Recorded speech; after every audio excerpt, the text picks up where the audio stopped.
Good morning, everybody. Yesterday, Julian Assange was sentenced to be extradited to the United States. And although that was expected, it's still a terrible judgment that came down in Westminster Magistrates' Courts. And this should not be happening. He should not be in prison. He should not have been in Belmarsh high security prison for the last 3 years. He is a political prisoner who has done nothing wrong apart from tell the truth and expose some terrible deeds which were done by Western nations, particularly the US in Iraq and Afghanistan and other places. So he's just a whistleblower. And for that, he is wanted by the cabal that carries out these terrible things. I don't think there's anybody now in the West who would say that the Iraq war was a good thing. I mean, even at the time, most people who were sensible across the political spectrum protested against this and said this is not something that we should be doing, just invading another country for no good reason. In fact, on trumped up reasons that Iraq supposedly had weapons of mass destruction, which they didn't, and it was found not to be true. But some of the things that were happening there obviously were exposed by WikiLeaks. And now the US government wants him to be extradited, and that now goes to the UK Home Secretary, Priti Patel.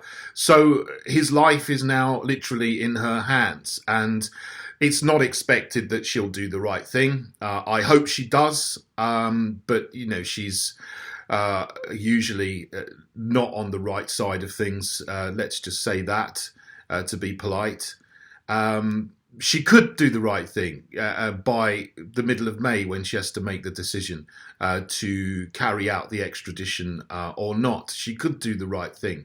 And the UK-US extradition treaty actually says that someone should not be extradited for political reasons. Well, this is the obvious number one case in question for that article to be respected. Julian Assange is a political prisoner.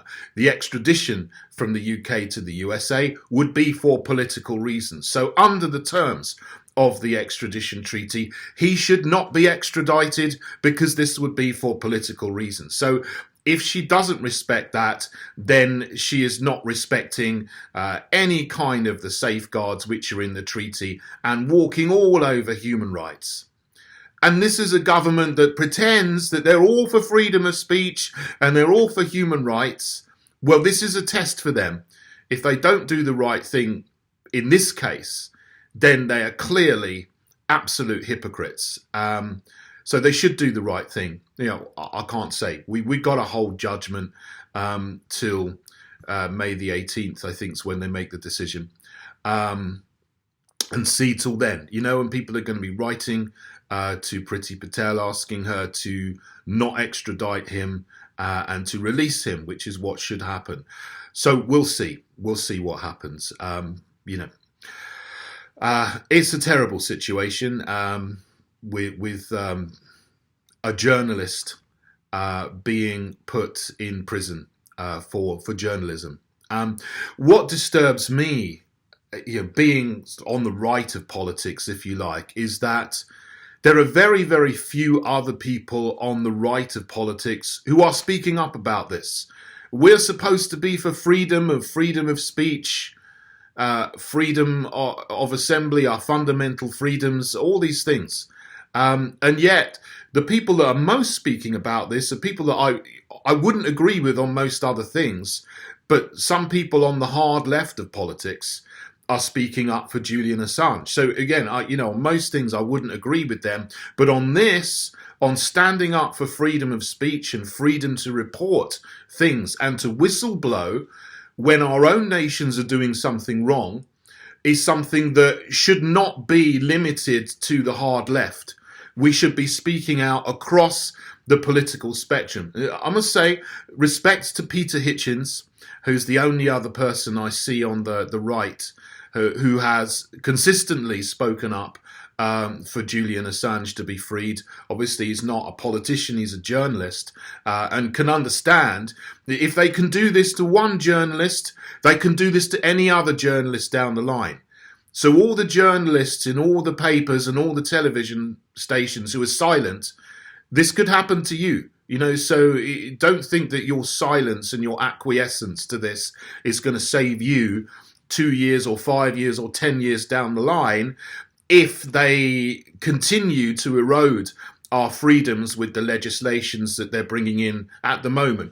Tory and Labour working together to do that with the online safety bill, with the rewriting of human rights. Now, I'm not against the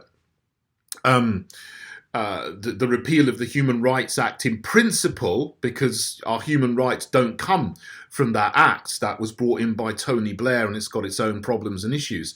But what they're going to put in its place, I don't know. So if something good goes in its place, fine. But I wouldn't trust either the Tories or the Labour Party to put anything better in its place. They will be replacing something bad with something worse, probably. But in principle, I'm not against it. So we'll see what happens with that. But all of these things are being put in to take away freedom and to curtail our freedom of speech. So the point is, whatever outlet you work for as a journalist, wherever you are in politics, in the left, on the right, in the centre, something else independent, if you don't stand up for Julian Assange, a political prisoner right now, and stand against his extradition and call for his freedom, then, you know, you are not standing up for our fundamental freedoms, and we can lose them. If you're not going to stand up and speak out now, when are you going to stand up and speak out? Where are the other people on the right of politics speaking up for Julian Assange? I hear silence. I don't hear a thing. So come on, for goodness sake, speak up. Speak up now. You've got a month. Otherwise, if you don't speak up, you're one of those people that Edmund Burke spoke of. All it takes for evil to triumph is for good men to do nothing. If you think you're a good man or a good woman and you don't do nothing now, then you are complicit in helping evil to triumph. It's now the time to speak up. Now or never. Speak up.